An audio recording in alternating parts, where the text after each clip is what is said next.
Today's episode of the XP is brought to you by you. Please help us create videos for you by watching, liking, and supporting us on Patreon. A pledge of just $1 is worth the same amount as around 1,000 views on YouTube, so don't think you won't be making a huge difference with even just the minimum amount. Visit patreon.com/attack to help support the channel. Thank you.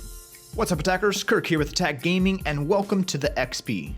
So last week, I totally fucked up, thought you guys would want to see some footage of GDC, you hated it, you absolutely hated it, and that's fine. I learned my lesson, and never again will I let real life affect this video.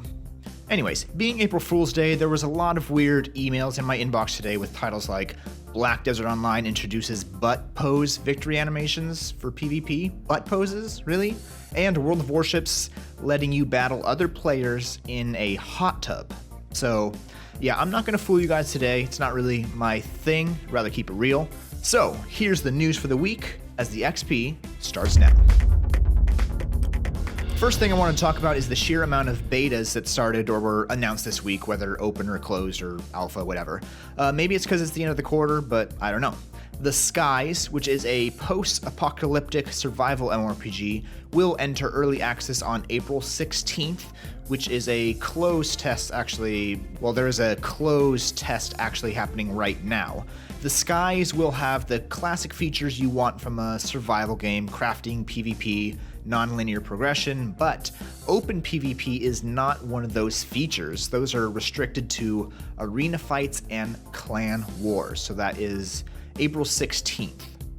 The sci-fi RTS MOBA mix from Bandai Namco and Primal Game Studios launched Supernova into open beta this week. Supernova aims to differentiate itself from other MOBAs by having a unique emphasis on upgrading minions. The player base at this point is pretty small, at least the last time I played it was, but maybe the open beta will increase that a bit. So if you want to check that out, you can now. That's Supernova.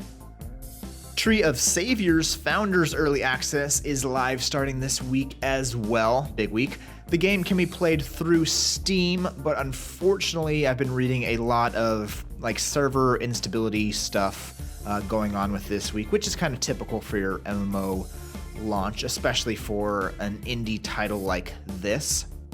Also, Orcs Must Die Unchained entered open beta this week. Unchained is the free-to-play addition to the Orcs Must Die series, the third in the set, and it is an action/tower defense hybrid in an online setting. I got the chance to play it at GDC this year and had a blast with the developers, so this is one that I would definitely check out if I were you. One more alpha to mention, and Jesus, I feel like I've spent half the episode doing these already. Atlas Reactor from Tryon Worlds started its last open alpha yesterday. It will be the final testing event until the game enters closed beta, which doesn't have a date as of yet, but they do say it's going to be very soon.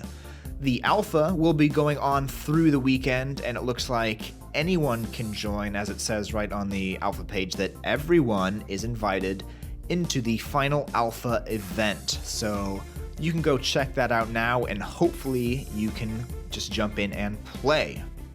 And for the opposite of an alpha, Maestia, the fantasy MMORPG from Aria Games, announced that the game is shutting down for good on March 31st, which was yesterday.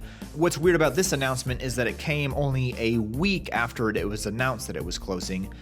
Typically games are given much more time to kind of fade off into the sunset, but I guess Aria didn't really care about this one, and I mean, I don't blame them. It wasn't my type of game. The first Escape from Tarkov live stream will be taking place tomorrow, April 2nd, in both English and Russian. Both will be broadcast on twitch.tv/escapefromtarkov and are expected to last about an hour and a half. Most of us have seen a couple brief looks at Tarkov in the past, and with their developer diaries, they are one company that's not really afraid to show off the game, which is great. We love to see that. At least I do. So this big event will hopefully show us a lot more than we've had recently, and I say we, meaning you guys, because I got to see them also at GDC, and I got to see some stuff that I wasn't allowed to talk about, and I haven't really haven't. And the stream will be hosted by my boy, Nikita. I'm just going to mention one more thing here since I feel like I've been talking a lot. ARK, Survival of the Fittest, which just launched a few weeks back, so that's their free-to-play survival tarp version of ARK, is giving away $64,000 in prizes for the top 10 players in each of their 4 game modes for Survival of the Fittest. Now, this sounds like something really cool to get into, especially since the game is so new and there's a good chance to get in early and get up into the leaderboards. I might even try it myself. The first league will end on April 15th, but then the next one will begin, and that should also have $64,000 to give away. I don't know where they're getting all this money from. It's a free-to-play game. But yeah, a lot of people did pay, myself included, did pay for the regular ARK, so probably where it's from. Anyways, that's all I've got for you today. Thank you so much for watching, liking, and subscribing. I will see you guys next week. See ya. Welcome back, Attack, and today we're going to be talking about 2016's best MMORPGs. These are going to be the new MMO games that we get to experience, at least in the West. Yeah, some of these games are going to be localized titles, but for the most part, these are going to be entirely new MMOs, so get hyped for that, and these are going to be the games that we are almost certain will actually